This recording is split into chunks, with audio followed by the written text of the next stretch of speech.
At the beginning of Assassin's Creed 2, what I wanted is really to change the structure of the missions to, instead of having a main structure, it's to have different structure each time you start a new sequence of missions. There's a story that will be there. They'll drive the missions, surprise you, maybe missions that you start and you think they're going to do something, maybe you'll have a U-turn and do something else instead.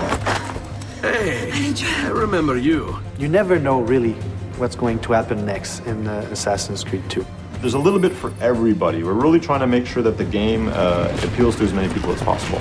We have retry points still in AC2 with climbing puzzles. Then you'll have, collectible quests. There are crowd missions. There's the narrative mission. You have these missions that you can do to change your notoriety in the city. There's also the city life, which are just randomly occurring acts throughout the world. For example, we have the messenger.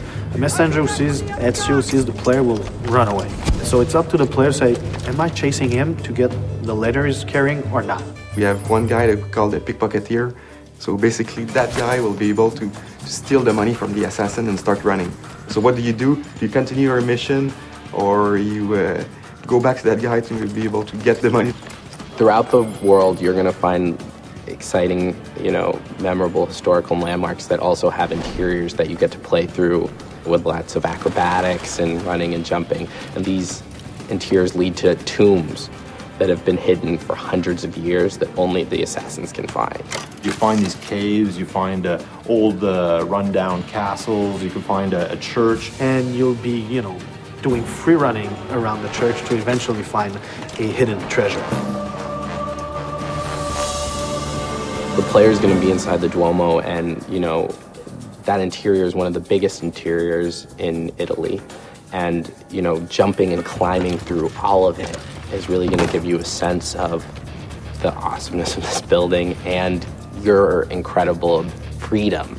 For sure, these moments will be like a wow moment. It's like having an extra game or extra games inside the game that you bought. So each missions are different, a lot more variety. So it's not about doing investigation and assassination 9 times. It's really more like each time a mission can lead to a beat-up mission, can lead to a chase, an escape, can lead to an assassination. It's quite overwhelming, the amount of stuff there is. Well, having more missions requires us ultimately to have more cutscenes and more cinematics, but I think we're adding a lot of value to these to the player. Like a couple of examples of this is you could still control the camera like you did in AC1. People like that feature a lot. We also have mini branching cutscenes where the player will have to interact at a specific time, and this may have 2 different effects. So if you hit the cinematic at the wrong time, then you might just hug a lady, whereas if you hit it on the right time, well, who knows what's going to happen.